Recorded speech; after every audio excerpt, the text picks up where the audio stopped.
राजस्थान प्रदेश के बाद दूसरे राज्यों में चुनाव प्रचार में हैं जुटे हुए मुख्यमंत्री भजनलाल शर्मा।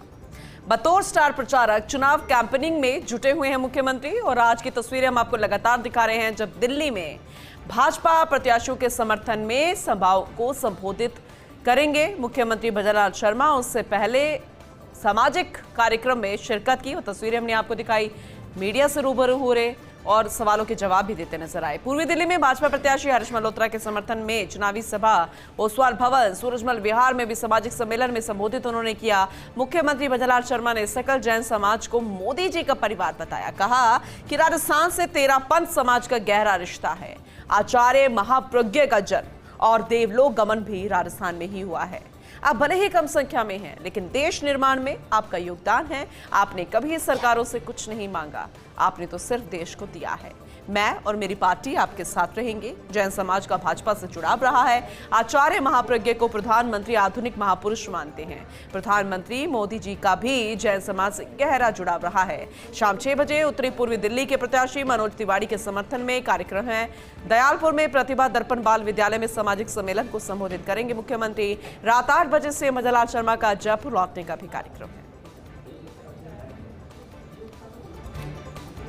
तो वहीं देश की सबसे बड़ी नीट यूजी परीक्षा आज होने जा रही है और देश विदेश से 24 लाख अभ्यर्थी नीट यूजी की परीक्षा आज देंगे।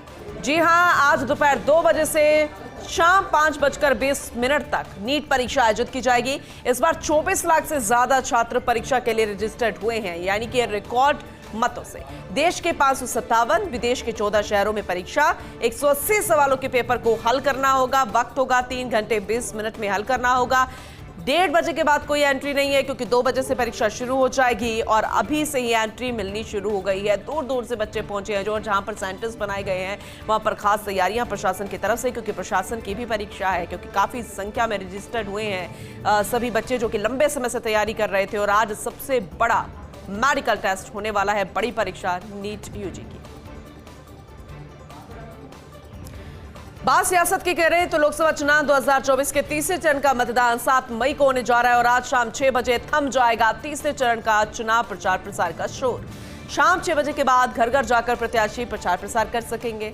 देखा जाए तो तीसरे चरण में 12 राज्यों की 93 सीटों पर मतदान होगा। 7 मई को यह मतदान होगा। असम की 4 सीटें हैं, बिहार की 5 सीटें हैं, छत्तीसगढ़ की 7, कर्नाटक की 14, गोवा की 2, गुजरात की 25, मध्य प्रदेश की 9 सीटें, महाराष्ट्र की 11 सीटें, उत्तर प्रदेश की 10 सीटें, पश्चिम बंगाल की 4, दमन और दीव की 2 सीटें।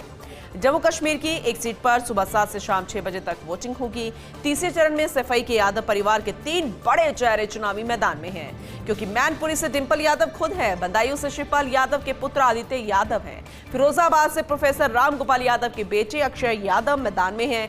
यूपी के ब्रज रुहेल खंड में 10 सीटों के लिए 100 प्रत्याशी चुनावी मैदान में हैं।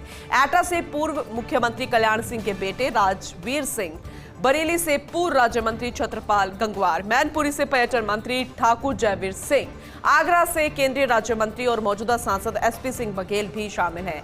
तो महत्वपूर्ण चेहरे हैं, वीआईपी चेहरे हैं और हॉट सीट्स बनी हुई है, चाहे उत्तर प्रदेश की बात करें, मध्य प्रदेश की बात करें या फिर केंद्र शासित प्रदेश की हम बात करें। लेकिन 7 मई को तीसरा चरण और बेहद खास, क्योंकि 12 राज्यों में वोटिंग होनी जाएगी। 25 किलो सोना छिपाकर लाने वाली राजदूत का इस्तीफा। अफगानिस्तान की महावाणिज्य दूत जाकिया वाडा का इस्तीफा। सोना तस्करी की आरोपी जाकिया मुंबई में अफगानी दूतावास में थी। एनआरआई ने 25 अप्रैल को मुंबई एयरपोर्ट पर जाकिया को पकड़ा था। करीब 18 करोड़ 6 लाख के 25 किलो सोने के साथ उसे पकड़ा था। जाकिया को सोना अपनी जैकेट और लैगिंग में छिपाकर दुबई से वो मुंबई लेकर आई। जाकिया के पास 5 ट्रॉली बैग्स थे, 1 हैंडबैग था, 1 स्लिंग बैग, लेकिन उसमें सोना नहीं था। लेकिन जब जाकिया के शरीर की तलाशी ली, क्योंकि संदेह तो पैदा हो ही गया था, और जब तलाशी ली गई तो सोना पकड़ा गया। अब इस्तीफा उन्होंने दे दिया है, जाहिर सी बात है। तो चलिए मुस्कुराकर आपको इस खबर के बारे में बताते हैं, क्योंकि आज विश्व हास्य दिवस है। आज हास्य दिवस पर शहर में कई कार्यक्रम किए जाएंगे। वैसे देखा जाए तो कार्यक्रम की शुरुआत हो चुकी है।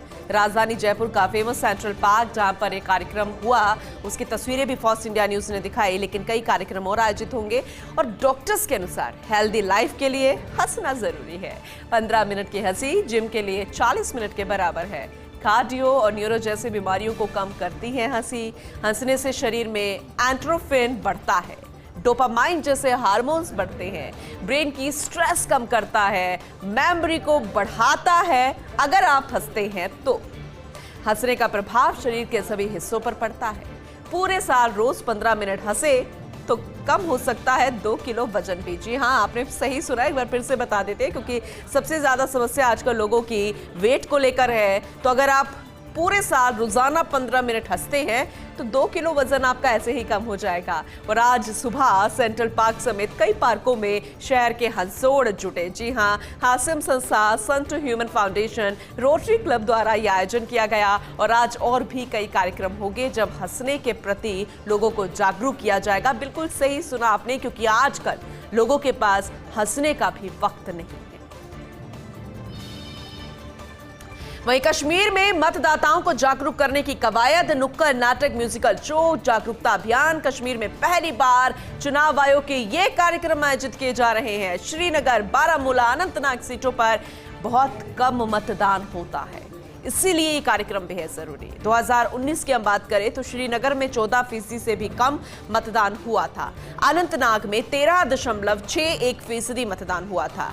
बारामूला में 38.9% मतदान हुआ था। और इन 3 सीटों पर मतदान का प्रतिशत बढ़ाने के प्रयास जारी हैं।